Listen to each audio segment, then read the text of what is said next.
Então vamos dar início ao nosso estudo hoje, meio atrasado, e hoje, por coincidência, é o mais extenso capítulo do livro. A gente está finalizando, próxima reunião de junho, a gente encerra os domínios da mediunidade, né? Bom, esse capítulo de hoje é um capítulo que eu acho, quem já presenciou, é um estilo de reunião que não é tão comum, que são as reuniões de efeitos físicos. Eu já tive a oportunidade de ir a 3 reuniões de efeitos físicos, duas com um médium e uma segunda com um outro médium.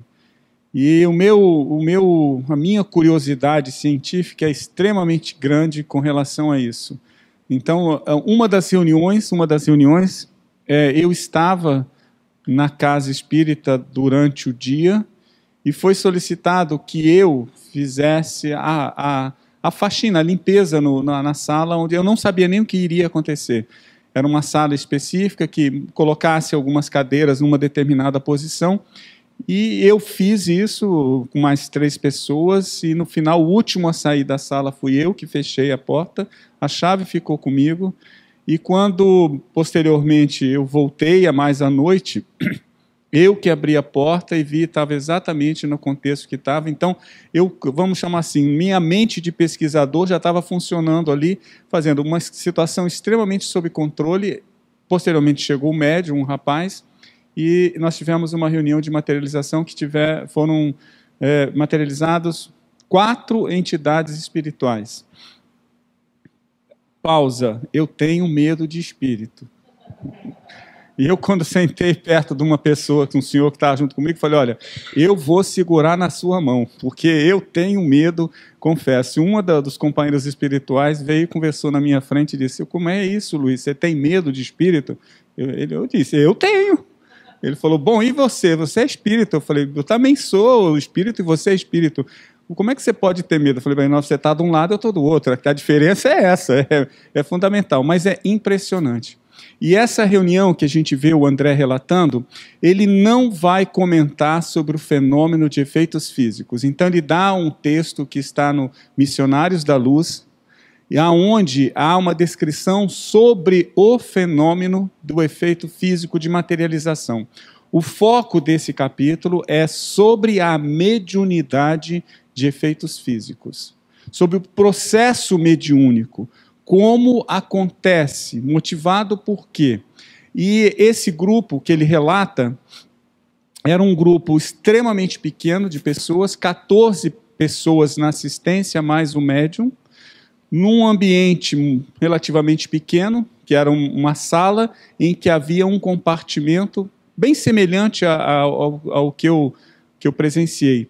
E ali ele descreve o fenômeno da materialização, a mediunidade de materialização. Bom, essa reunião, como ele coloca, era uma reunião que havia sido proposta no sentido de um processo de cura de duas dessas pessoas da assistência. Então havia um propósito muito claro que era uma reunião para uma cirurgia espiritual em 2 das participantes da reunião. Um dos pontos que a gente vê muito aqui centrado nesse capítulo é exatamente esse. Esse tipo de reunião necessita ter um objetivo extremamente claro. Não é uma reunião de um aspecto circense, não é uma simples fenomenologia para que a gente possa ficar impressionado com a materialização de objetos, com a materialização de entidades espirituais. A reunião séria, como foi essa proposta, e há muitas que ocorrem aqui, envolve a presença de dezenas, como o próprio Aulus afirma, de companheiros espirituais. É uma programação muito intensa, porque exige tanto do médium, da assistência e muito dos companheiros espirituais para que a reunião tenha um sucesso. Pensando nisso, eu fui, através buscar uma orientação de Joana, eu gosto muito de me basear nas orientações da Joana de Ângeles e do Manuel Filomeno, com relação ao aspecto da mediunidade, dessa talvez um pouco curiosidade que a gente tem. E ela coloca, eu destaquei essa mensagem dela: mediunidade não é apenas campo experimental com laboratório de fórmulas mágicas. É solo de serviço edificante, tendo por base de trabalho o sacrifício e a renúncia pessoal. Para que os mentores espirituais possam utilizar-te mais firmemente, faz-se necessário conhecer a tua capacidade de serviço em favor dos semelhantes. Está no livro Espírito de Vida, que é uma psicografia do Divaldo, né? E o capítulo é na seara mediúnica. Então vamos prestar atenção. Apesar a fenomenologia mediúnica, ela desperta curiosidade. Isso impressiona, seja qual for o fenômeno mediúnico, mas, como ela coloca, é solo de serviço edificante, que tem por base o trabalho e sacrifício e a renúncia pessoal, tanto do médium, da assistência e dos companheiros espirituais.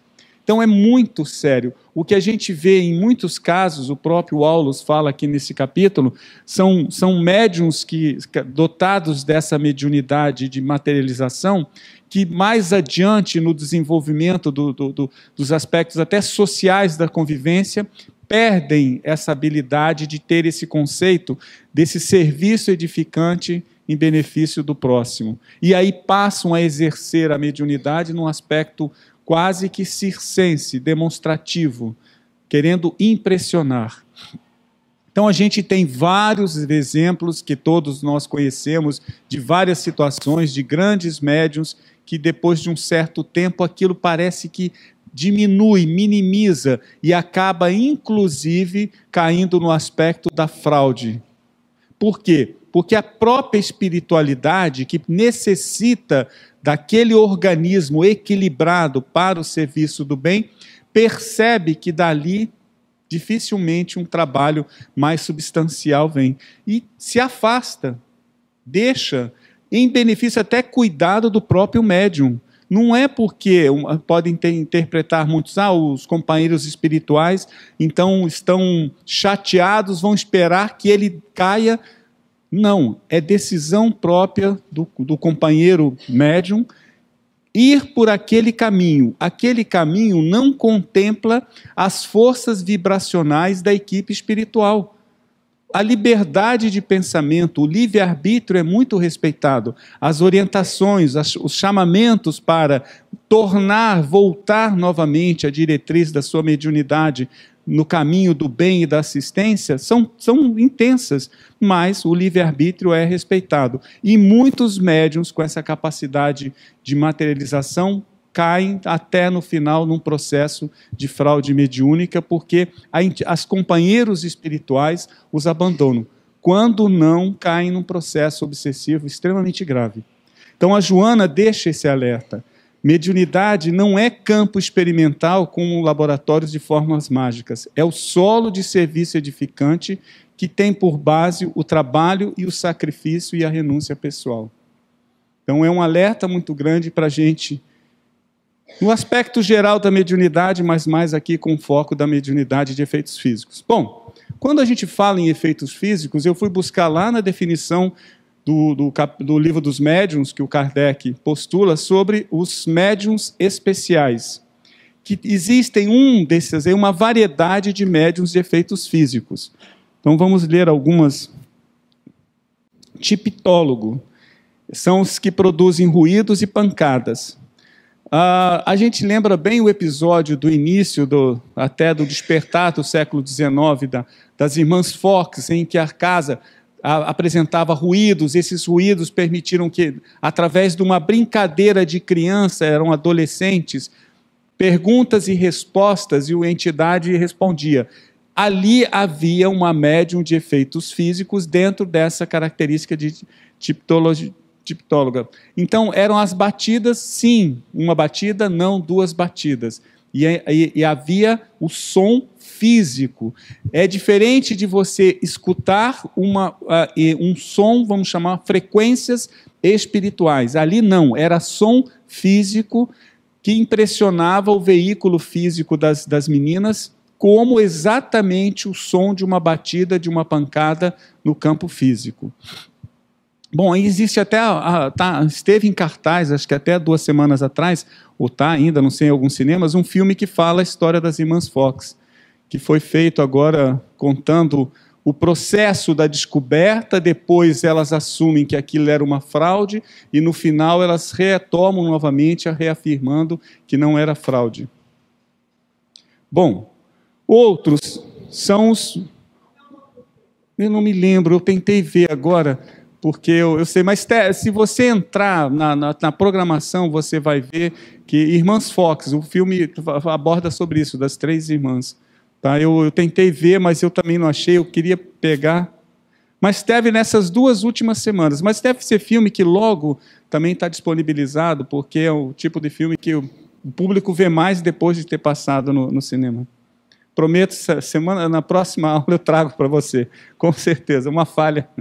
Bom, outros são os médiuns motores. São aqueles que produzem movimento dos corpos inertes. Então, existem vários relatos. As casas assombradas, né, que a gente tem relato de casas, de coisas que se movem. Então, aquela brincadeira também de mover copo, em que é muito famoso, vamos juntar e vamos mover copo para... Isso, ali existe a mediunidade dessa de movimentação presente. Outros são as de translações e suspensões. São os que produzem translação ou suspensão no espaço de objetos ou pessoas. Tá? Então, levitação é uma delas. Alguns médiuns, a gente tem, eu ia trazer algumas fotos, mas achei que não vinha muito caso, porque é muita informação hoje, e a gente tem pouco tempo. Mas havia um médium brasileiro em Santos, Mirabelli. Tem uma foto dele por volta de 1917, 18, eu acho, e que ele foi tirado exatamente, ele está flutuando. A foto mostra muito bem num ambiente onde você vê o piso, vê o teto, e ele no meio entre o piso e o teto flutuando. É impressionante a mediunidade do Mirabelli. Né? Bom, efeitos musicais são aqueles que provocam a execução de músicas e certos instrumentos.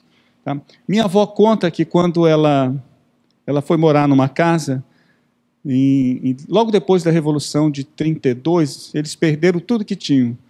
E ela foi morar numa casa emprestada e tinha nessa casa um violão que tinha sido da irmã do ex-dono da casa. E à noite o violão tocava sozinho.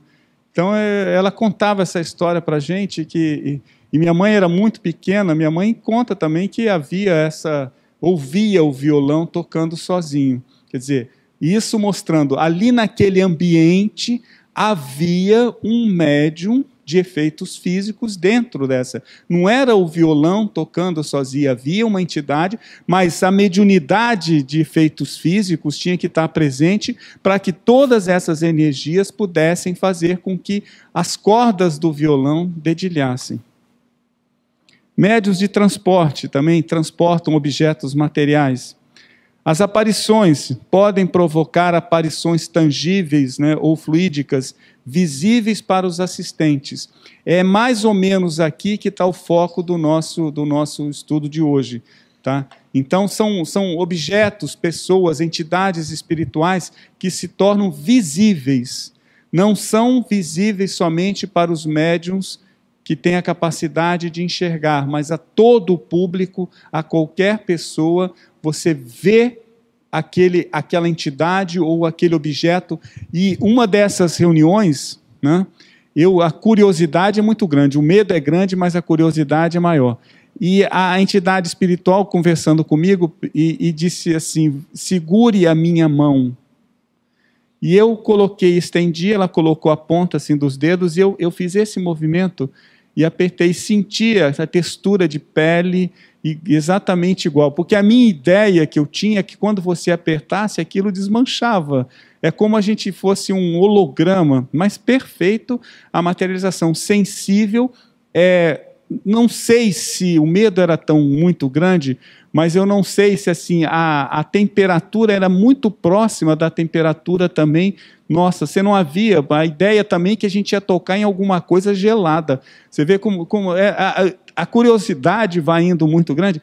No que eu fiz e apertei um pouco mais, porque eu queria ver até onde aquilo, se eu conseguia apertar, ela disse a seguinte coisa comigo: cuidado que você pode provocar um dano no médium. Seja mais sutil. Aí, depois dessa eu vi, mas eu queria sentir aquilo, mas perfeitamente materializado na minha frente, assim, vendo. Então, visível e tangível era a materialização. Bom, são os também noturnos, os que só têm os certos efeitos físicos na obscuridade. Impressiona muito, porque materialização sempre só ocorre no escuro. Há uma condição necessária, porque a gente vai ver um pouco mais aqui na frente, do próprio fluido que está sendo utilizado, ele é fotossensível, ele tem, quando é exposto à luz, naturalmente ele se desmancha, é uma substância fotossensível. Por isso que há necessidade da penumbra ou da escuridão. Mas existem materializações que são feitas à luz normal do dia? Sim, existem. Então, são relatos de pessoas que veem, percebem materializações de pessoas caminhando na rua, andando, e aí você impressiona, mas aí, como é? Não precisa escuro? São capacidades que são muito mais aguçadas que permitem a materialização à luz visível.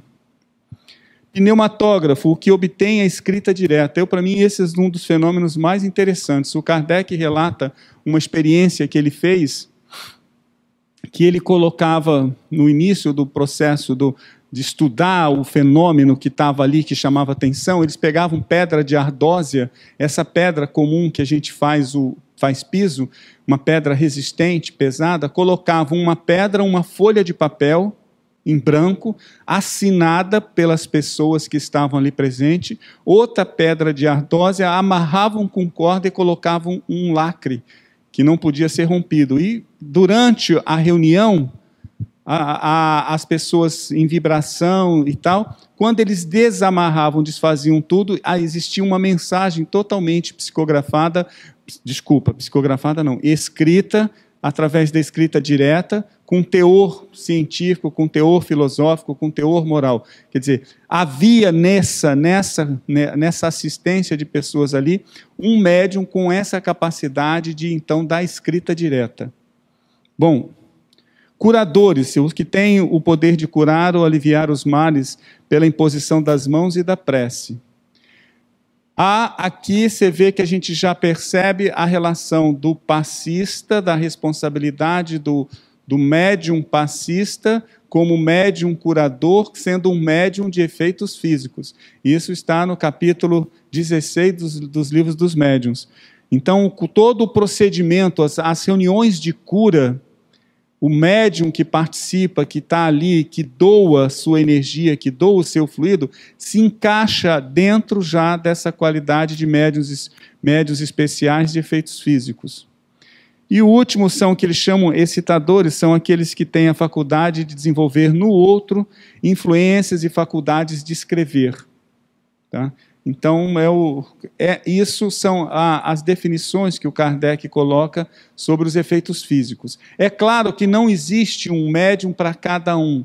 As faculdades, os fenômenos, todos são comuns. Então, o médium de efeitos físicos apresenta uma série dessas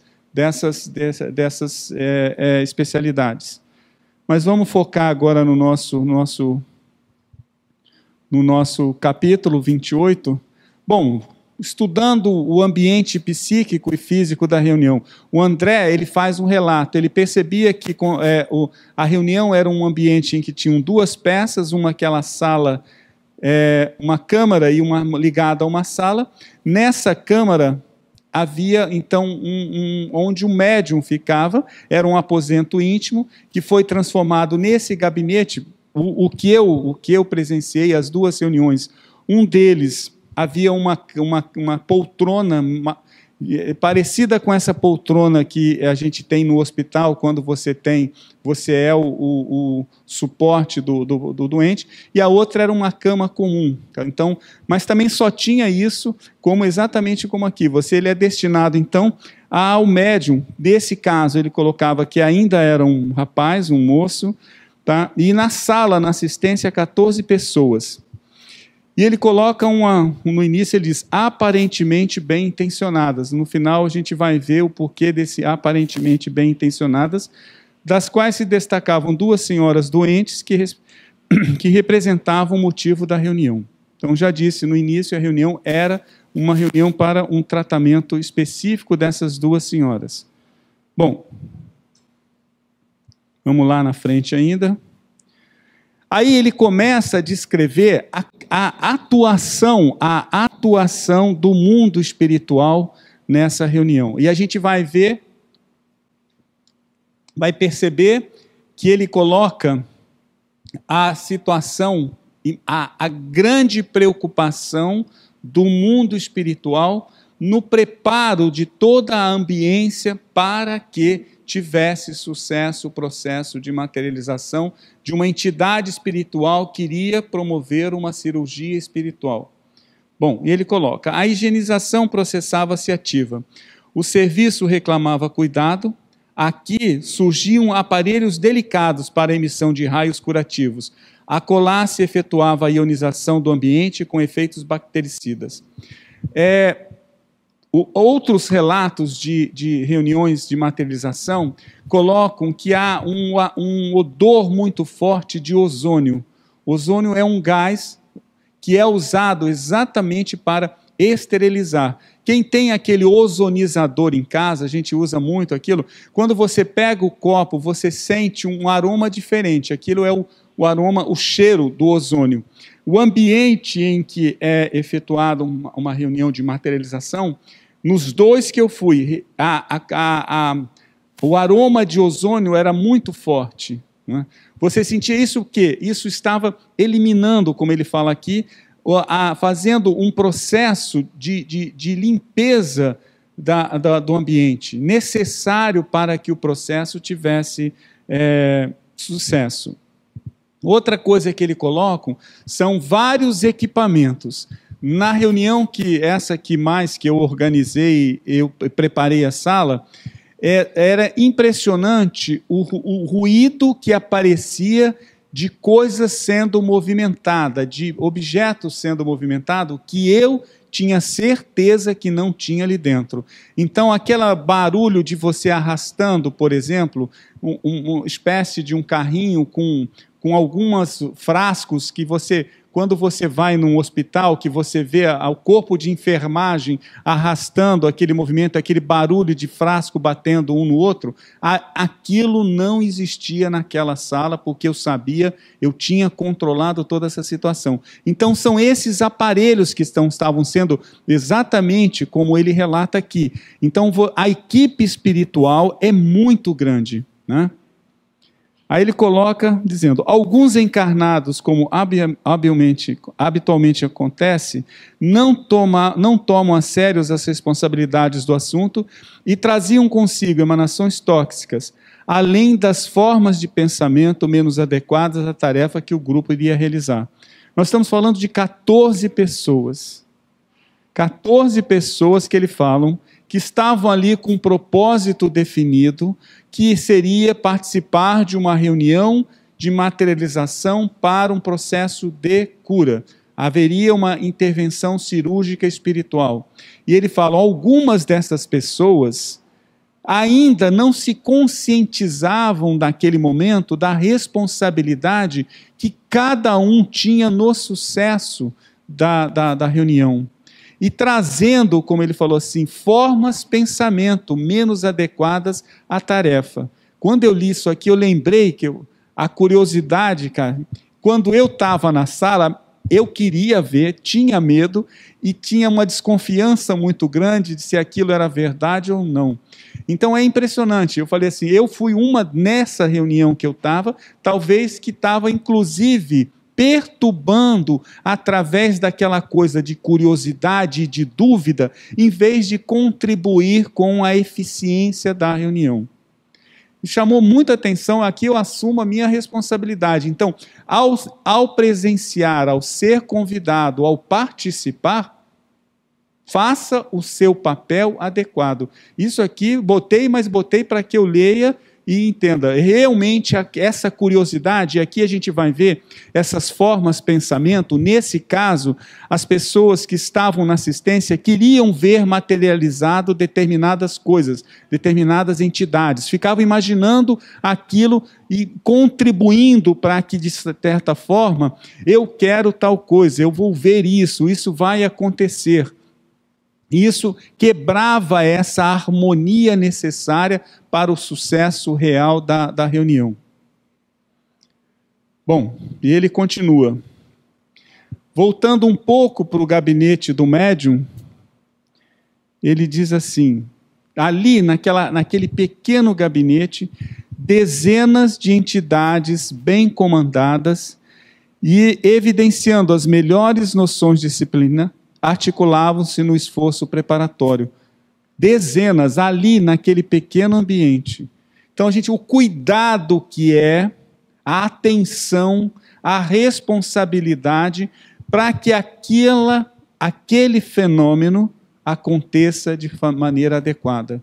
Então, se a gente tem 14 pessoas, mais o médium 15, aqui em torno, talvez que ele possa colocar, de 40 a 60 pessoas ali, em torno, manipulando os equipamentos, fazendo asepsia geral de toda a sala, trazendo forças da natureza, como a gente vai ver, alguns médiuns mais especiais, amparando e muito o médium que ele precisa, dezenas de pessoas só naquele pequeno ambiente que estavam ali. Aí ele coloca do médium. O instrumento medianímico já havia recebido eficiente amparo no campo orgânico. A digestão e a circulação, tanto quanto o socorro às vísceras, já eram problemas solucionados. Se a gente for lá no capítulo dos missionários, ele descreve todo esse processo. Então vamos imaginar que a reunião tenha acontecido por volta de 8 horas da noite.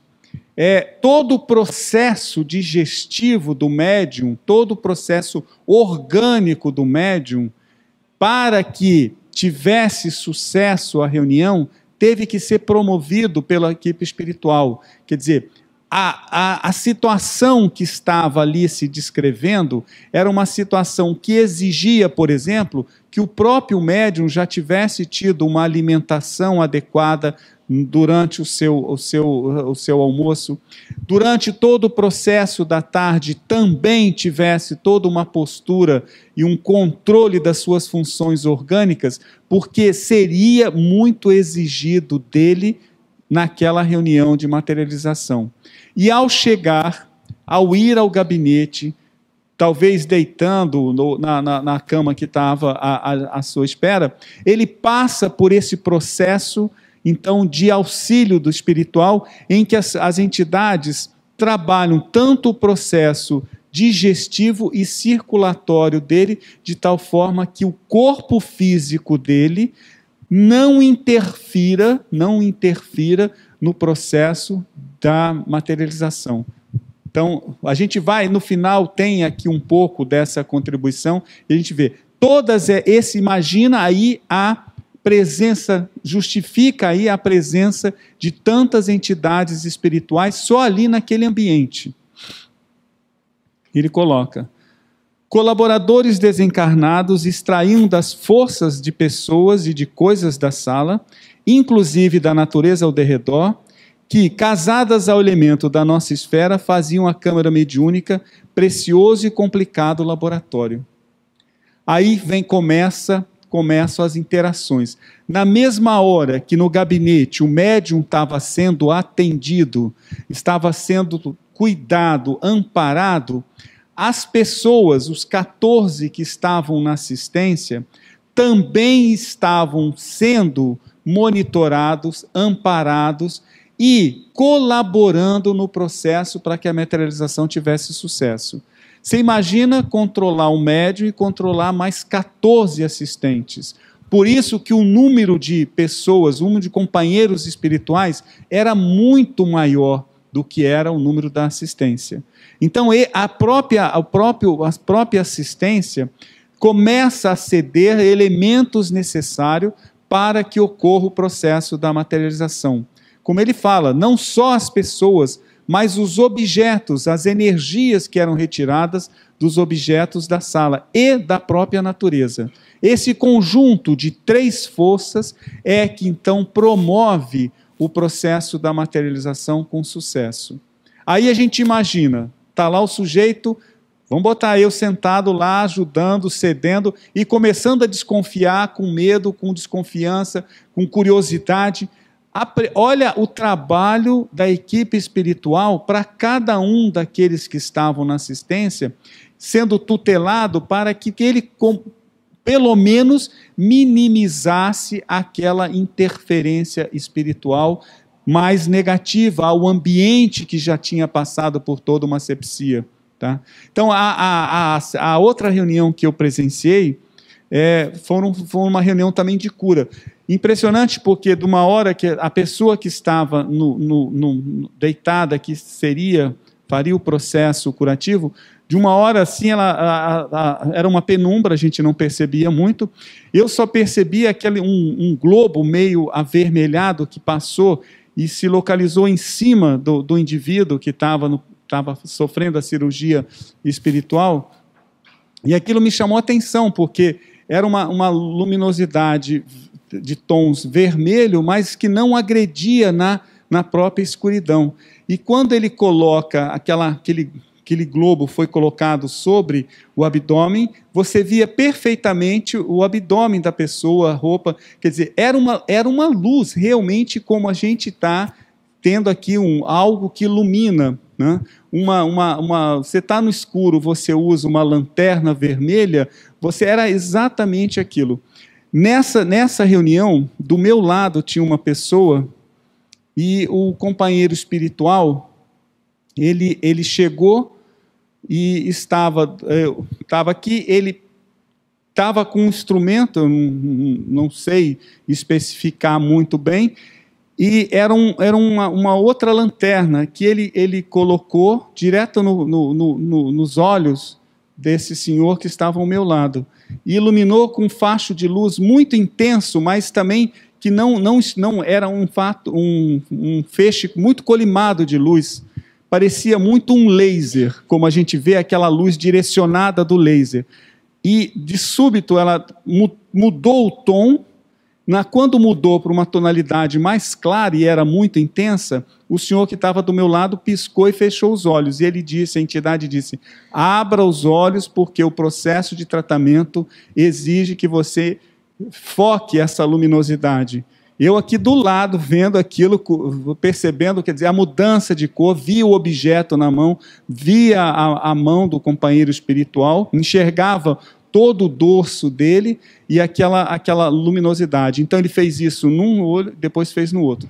Terminando a reunião, eu fui perguntar para esse senhor, ele tinha um problema muito sério de glaucoma. Então, óbvio, o tratamento espiritual e o tratamento físico são complementares, mas ele falou assim, eu tenho certeza que o meu problema foi relacionado ao glaucoma que eu tenho, eu não sabia, não conhecia o senhor, ao glaucoma que eu tenho nos olhos, foi algum tratamento específico para o glaucoma. Então essas energias todas, de todos esses fenômenos, são retiradas tanto da natureza, da assistência e também da sala em si, né? Vamos lá. Estou preocupado com a hora, porque eu falei esse capítulo é o maior de todos eles, mas a gente para na hora certa. O André, então, faz uma pergunta. Correspondendo à atuação magnética dos mentores responsáveis, desdobrou-se... faz uma pergunta não, faz uma exclamação. O médium desdobrou-se, afastando do veículo físico. E ele fala mais ainda. era semelhante ao processo de desencarne, de tal forma intenso que foi ao desligamento do médium do corpo físico. Ele coloca: os companheiros nossos prestavam carinhosa assistência ao médium, separado da vestimenta física, como se fora um doente ou uma criança. O instrumento medianímico já havia recebido eficiente amparo no campo orgânico. Já repeti, desculpa que essa aqui está... Nessa hora que ele coloca aqui, ele diz assim, era por isso a necessidade ali naquele ambiente do médium de vários companheiros espirituais. Então ele estava sendo tutelado, corpo espiritual dele, como se fosse uma criança ou um doente. O corpo físico estava totalmente separado. O André equipara a cena a de um desenlace, ao de um desencarne, semelhante ao desencarne. Ele falou, parecia que a separação era total. Claro que não, porque havia ainda ligações muito tênues. Mas por quê? Porque seria exigido do corpo físico do médium uma contribuição energética muito intensa. Então, o processo de desligamento do corpo espiritual e do corpo físico era necessário para que o corpo físico pudesse ser manipulado também pelos companheiros espirituais e cedesse em todo o ectoplasma necessário ao processo de materialização. Aí o Hilário faz a pergunta: tal cuidado decorre da possibilidade de inconveniente intervenção do médium nos trabalhos? Então ele presencia a cena e ele pergunta, isto é necessário porque existe a possibilidade da intervenção do médium no processo de materialização? E o Aulus responde, exatamente.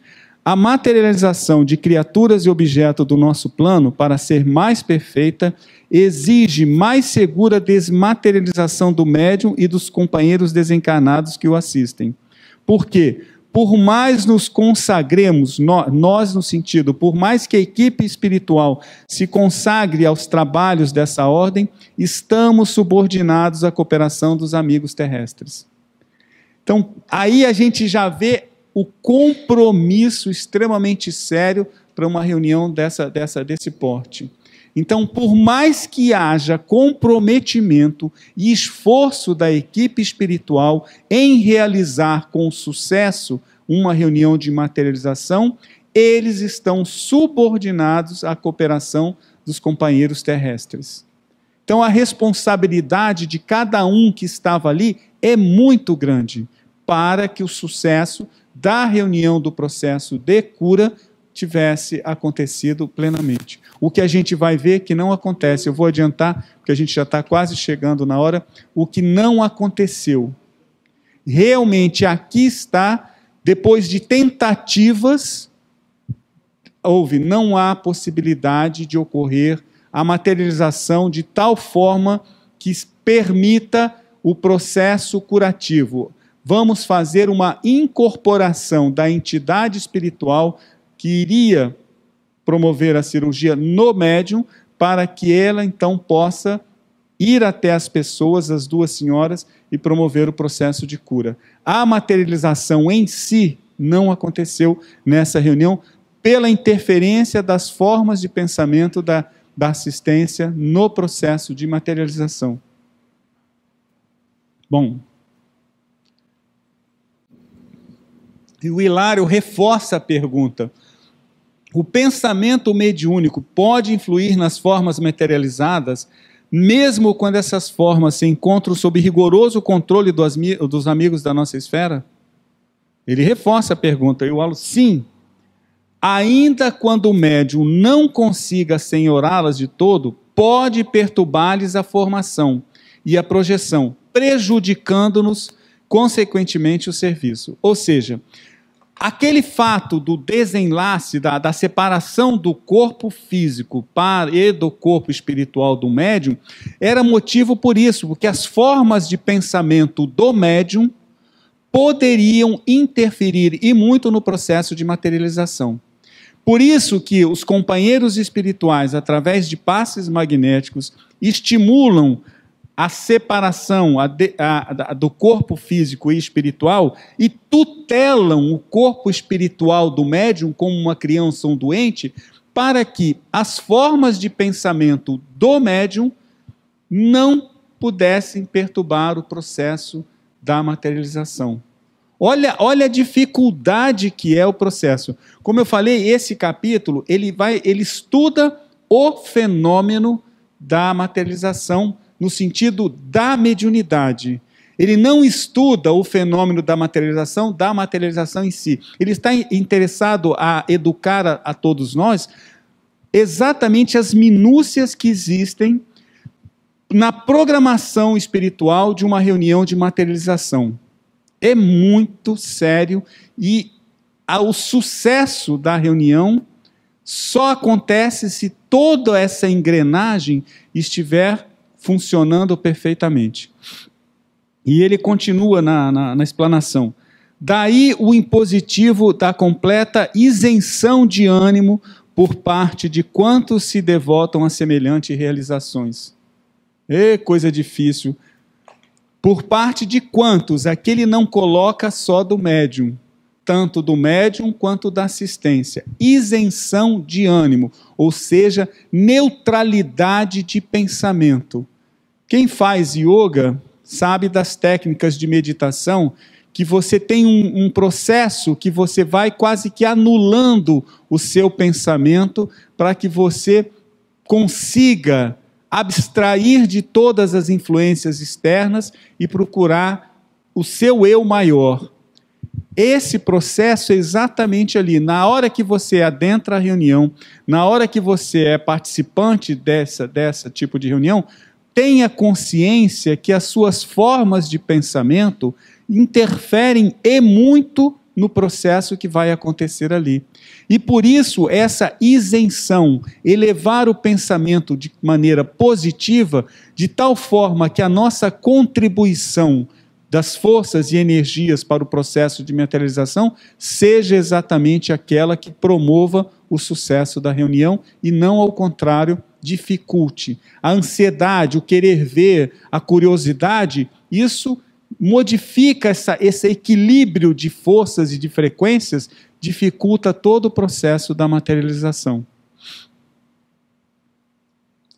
Bom, e o Aulus complementa.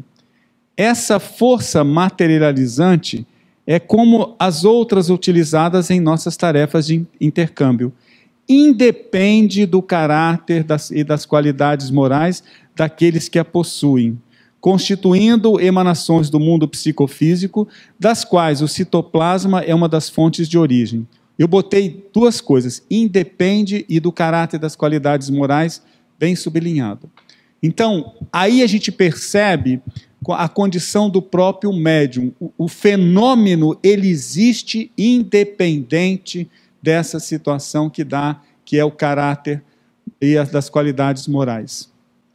Então, quando você imagina que no plano espiritual mais primitivo, mais negativo, ali acontecem materializações. A gente vê na bibliografia toda descrita todos os processos que existem nas zonas mais negativas, mais umbralinas. Aquilo são materializações de formas de pensamento daquelas entidades espirituais que estão ali. Da mesma forma que pessoas extremamente negativas, com uma frequência vibratória negativa, que possuem a faculdade mediúnica da materialização, também propiciam materializações desse tipo de formas de pensamento. Independe da qualidade moral do médium e da assistência. Então, a materialização em si, ela vai existir independente disso, como todo fenômeno mediúnico. Ele existe por si, independente da qualidade moral do médium. Né? Em alguns indivíduos, encontramos semelhantes energias com mais alta percentagem de esterilização. Contudo, sabemos que ela será, de futuro, mais abundante e mais facilmente abordável quando a coletividade humana atingir o mais elevado grau de maturação. Hoje, ainda, essa possibilidade é rara, rara. Existe, mas é rara. E o Aulus afirma, à medida que o progresso da humanidade acontecer, a materialização de formas de pensamento vão ser muito mais comuns. Vamos jogar lá no primeiro livro do André Luiz, quando ele descreve o nosso lar. O que é o nosso lar? Exatamente a materialização de formas de pensamento, de entidades espirituais que descrevem a necessidade de um ambiente que possa receber companheiros que desencarnem aqui na proximidade da cidade do Rio de Janeiro, que se juntaram e moldaram todo um ambiente espiritual, pegaram as forças da natureza e moldaram. Às vezes você pega o nosso lar e dá para uma pessoa que não é espiritualista, não digo nem espírita, mas espiritualista, ela acha que aquilo tudo é ficção. Quando descreve, você tem residências no plano espiritual, você tem hospitais no plano espiritual, você tem árvore no plano espiritual. Como isso? Isso é fantasia. Quer dizer, da onde sai isso? Como isso está ali? Como é que existe um edifício, um leito em que o indivíduo relata que ele está sendo tratado? São materializações de formas de pensamento. Você imagina quando a humanidade progredir e nós possamos usar as materializações de forma a aumentar a velocidade do progresso da humanidade. Vai ser uma coisa muito interessante de ver, né? Você trabalhar para promover o processo, você imagina que você mentaliza grupos de pessoas mentalizando e materializando ali objetos, coisas, ou até entidades que tragam mensagens mais positivas. Esse é o futuro que o Aulus coloca a todos nós. Quando a gente souber dominar todo esse processo de materialização. Bom, um pouco sobre o ectoplasma, né? E aí eu vou andar um pouco mais rápido para a gente ir.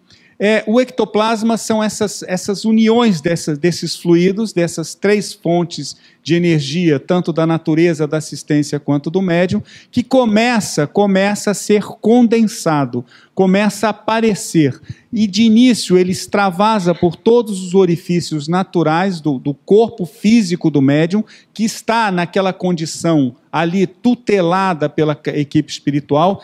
Ali no corpo físico do médium começam a se processar fenômenos que adensam todas essas energias e ele começa a expelir por todos os orifícios pelas mãos. E aquilo vai se acumulando ao redor do médium, fazendo com que dali começam, parecendo, como ele fala, uma força que está viva, tem movimentação. E dali, então, as formas de pensamento começam a surgir e se materializar. Algumas fotos de materialização que a gente encontra aí na internet ou também na bibliografia, você vê coisas muito estranhas. Parece, isso aqui é fraude, isso aqui é um lençol amassado, isso aqui é algodão. Você vê fotos, o Peixotinho, que foi um grande médium de materialização, tem algumas fotos dele, que você vê saindo pelos narizes, pela boca, você fala, isso aí é fiapo de algodão, porque parece muito, parece exatamente isso. Mas aquilo começa a se adensar, fica em torno do médium, e depois dali, então, as formas de pensamento vão se formando. A substância caracterizada por cheiro especialíssimo, que não conseguimos descrever, escorria em movimentos reptilianos, acumulando-se na parte inferior do organismo mediúnico, onde apresentava o aspecto de grande massa protoplasmática viva e tremulante. Então você imagina a visualização disso. Esse ectoplasma já é visível para qualquer um encarnado. Não é uma visão espiritual. Ali já é o adensamento dessas forças que qualquer pessoa perceberia.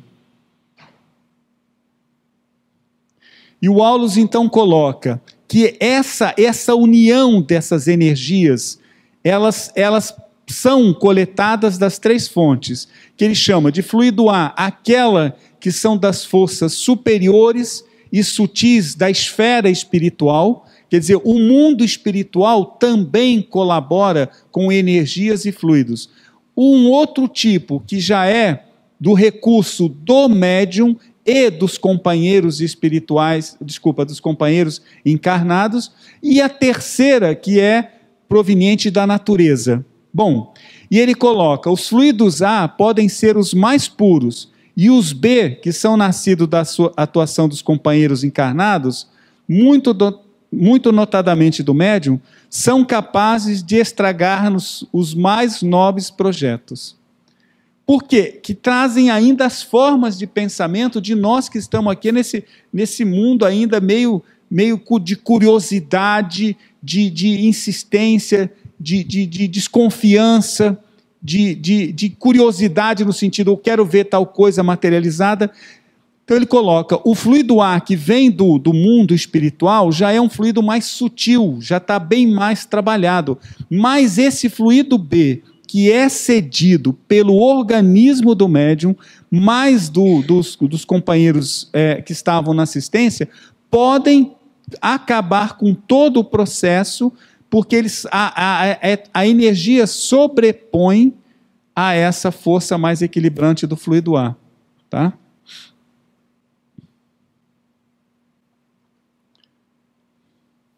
E o André faz uma observação. Dispunhamos a prosseguir no entendimento, todavia, Garcês era o responsável espiritual.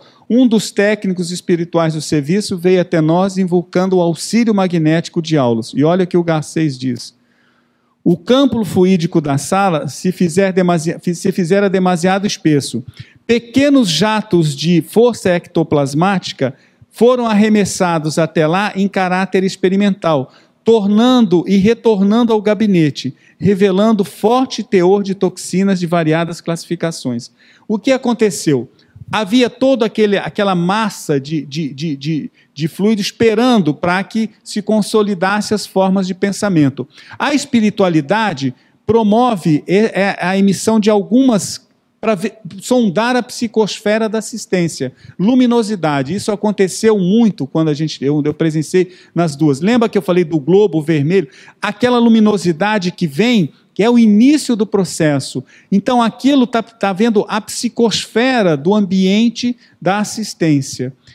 Essa emissão desse campo fluídico, já materializado, quer dizer, aquilo lá não era nada espiritual, era já físico, dessas energias do fluido A, do fluido B e do fluido C condensados, tentaram adentrar ao ambiente da reunião, aonde estava a assistência. A força contrária, as forças de pensamento da assistência impediam que aqueles objetos, aqueles focos de luz adentrassem ao ambiente. Então, ao encaminhar para a assistência, aquilo encontrava uma barreira energética e voltava para dentro do gabinete do médium, que estava sob a tutela especial e melhor. Então, a gente percebe aí que a influência da forma de pensamento da assistência impediu que o processo de materialização total acontecesse nessa reunião. Aí ele termina. As 14 pessoas no recinto eram 14 caprichos diferentes. Ao invés de ajudar o instrumento mediúnico, pesavam sobre ele com inauditas exigências. Então, isso dificultou todo o processo de materialização da entidade espiritual. O que aconteceu nessa reunião? A sugestão, então, foi a seguinte: o próprio médium incorporaria a enfermeira espiritual e ela se tornaria quase que mais visível às pessoas, de tal forma que o processo cirúrgico pudesse acontecer. As duas irmãs que estavam no atendimento estavam lá prontas para que houvesse a intervenção cirúrgica.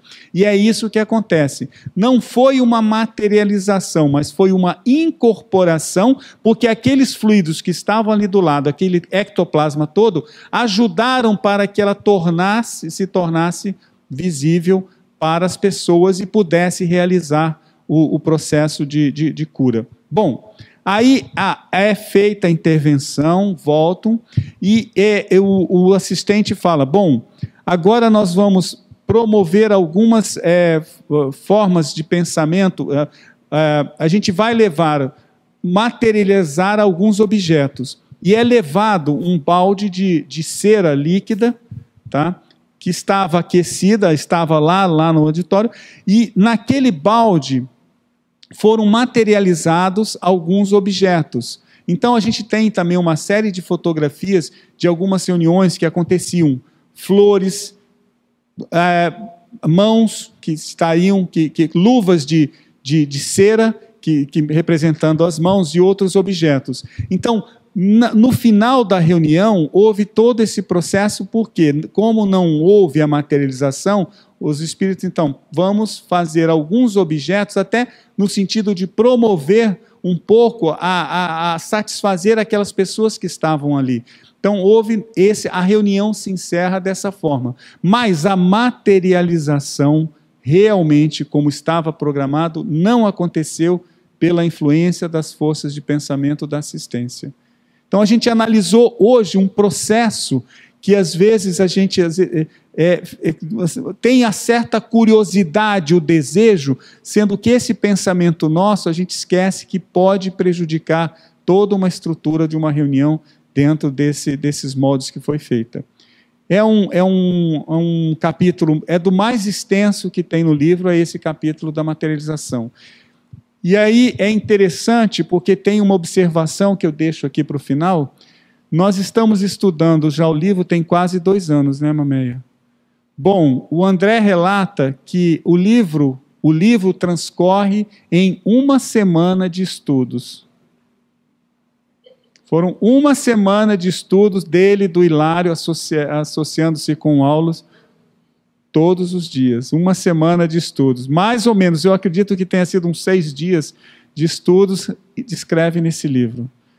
Então é interessante para a gente ver como mediunidade tem tanta coisa para se discutir e falar. Tenho certeza, se a gente fosse voltar para o capítulo 1, seriam novas observações e novos estudos totalmente diferentes. Então, a gente está finalizando, nossa próxima aula a gente encerra nos domínios da mediunidade.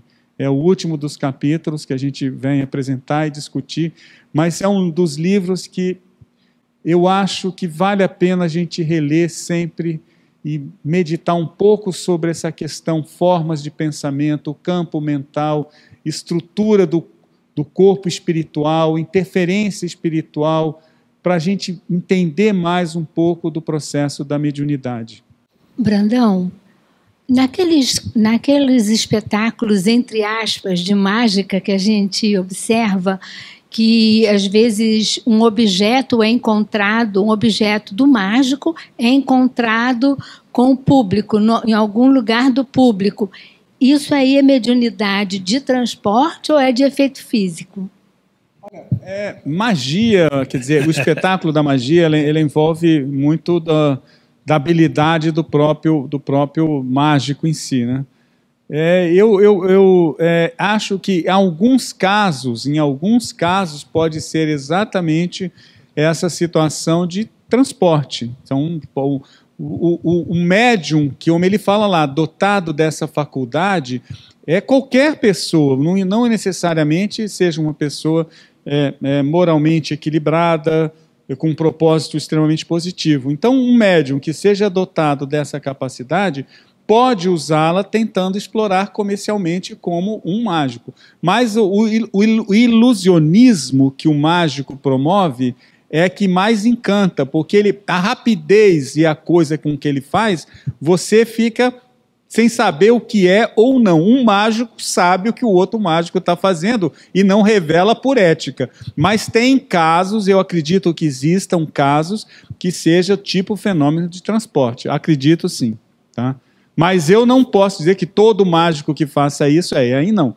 Existem casos que possam ser exatamente devido ao fenômeno de transporte. A aparição de um espírito agênere é um fenômeno de materialização, né? A aparição de um espírito agênere.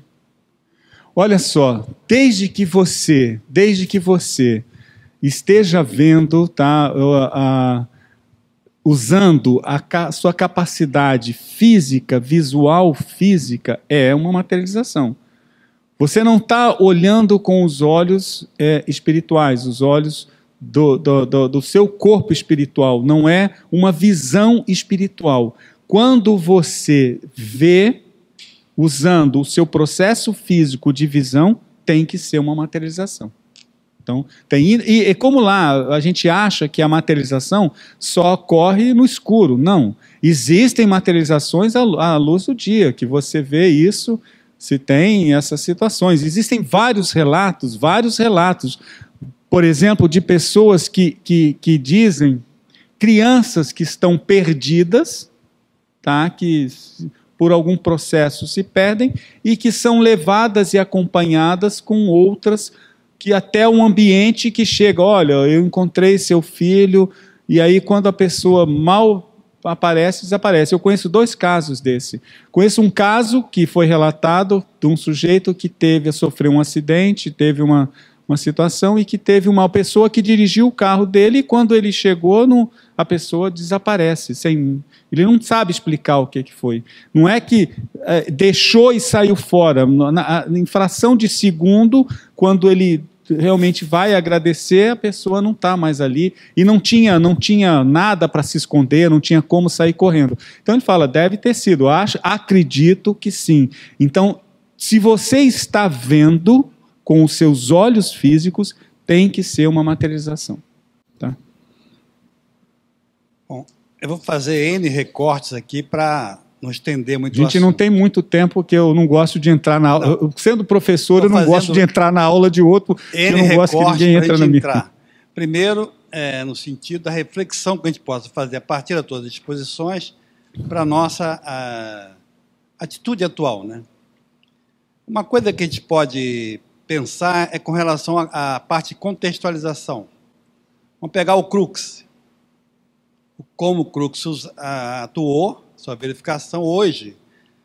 Hoje já se tem, inclusive, modelos. O Hernani Guimarães de Andrade, com aquela equipe dele, fez modelos e verificou, porque não adianta fazer só modelo e não se verificar. Uma outra coisa que eu realmente queria te perguntar é com relação à nossa atitude científica. Porque a ciência hoje, ela tem os fatos possíveis de verificação científica. Em relação ao caso aí, porque hoje também a sistematização tem um sentido geralmente de cura. É o que eles estão aproveitando para fazer esse problema da glaucoma. Eu tive experiência da minha esposa, foi glaucoma. Então, eles realmente aproveitam.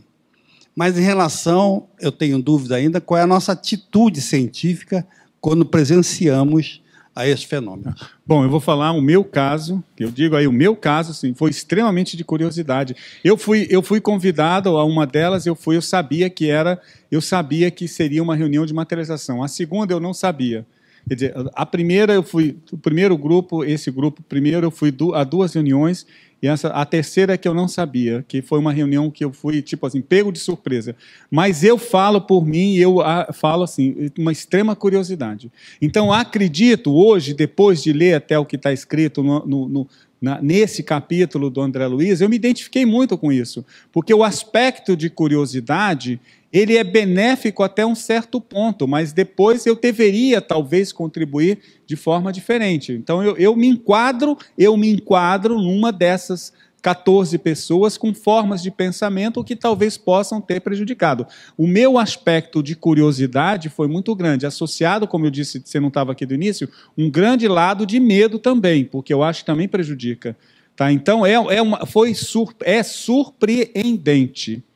Então, eu sou uma pessoa que vive no meu dia a dia o método científico, é do meu dia a dia. Então, eu tenho um pensamento extremamente racional sobre todas as coisas. Os fenômenos estavam acontecendo e eu procurando racionalizar muitas coisas. Então, quando eu relatei que eu estava do lado e vi o objeto, vi o objeto, que a luz direcionada sobre o olho da pessoa, eu já fui logo olhar o objeto. A minha curiosidade, para você ver, eu estava vendo, eu percebi, porque a luz era um pouco forte, o dorso todinho do médico materializado.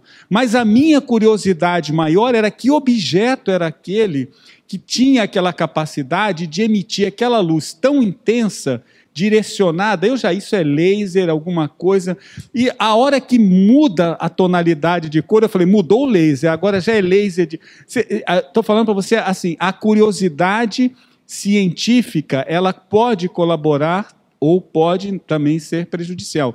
O aspecto que eu acho, quando a gente aborda as reuniões que foram feitas do William Crookes, ainda havia muito dos primórdios da ciência. Eu acho que ele tem um valor fenomenal nesse aspecto, porque havia ali todo um princípio que estava. Hoje, se você perguntar, justifica talvez uma reunião de materialização só para investigação científica?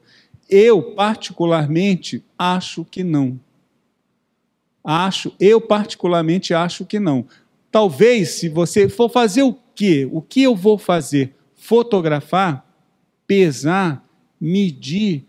Eu acho que o que agrega isso de valor a toda uma estrutura, se você não está acreditando, não é aquilo talvez que vá acreditar. Então, eu tenho cá comigo que o exercício do pensamento racional é extremamente necessário em todas as situações da sua vida. Você tem que estar se levando para evitar que haja fraude, para evitar que haja uma ilusão. Mas a justificativa puramente científica, eu não sei se teria o valor. O foco do cientista é o laboratório. Situações extremamente controladas para que você possa levantar as suas hipóteses, negar algumas e comprovar outras. Então, a minha pergunta vem, o que isso traria num aspecto moral da pessoa? Eu acho que hoje ainda a gente está um pouco distante. Vai ter o tempo que isso vai ser tão normal que a gente vai ver. Nessa, uma das reuniões, eu tive vontade de prender um pouco, vamos chamar assim, de ectoplasma para poder levar e fazer uma análise cromatográfica. Você já vê como é que eu já pensando, se eu trouxer aqui com nitrogênio líquido, eu trago num dia, eu coloco, eu consigo segurar, e eu gostaria de fazer para analisar o que era aquilo. Mas eu vejo, tudo bem, isso aí, o que agregaria a base de conhecimento e a minha base moral? Não sei, eu acho que é questionável. Esse é o meu ponto de vista pessoal sobre esse aspecto. Pessoal, falo a todos vocês, admiro quem faça, admiro talvez até a coragem de ter, mas eu acho que hoje a gente está ainda num padrão de necessidade, de transformação mais moral do que só científica. É o meu pensamento pessoal. Esta casa aqui que nos abriga, Regeneração, tornou-se assim um local de referência de tratamento espiritual, usando reuniões de materialização. Há muitos anos eu vim aqui, frequentei, assisti algumas reuniões, e era realmente uma coisa maravilhosa, né? Porque havia a câmara, né? Havia o recanto do médium, as pessoas muito comprometidas, como foi descrito aí. E obtinham-se resultados magníficos, né? O que a história conta. Mas é aquilo que você falou, né? Quer dizer, o fluido em si, ele é neutro. Agora, a importância moral das pessoas é que vai dar o direcionamento adequado a ele. Muito bom, vamos aplaudir o nosso companheiro, agradecer a ele o trabalho que ele nos fez.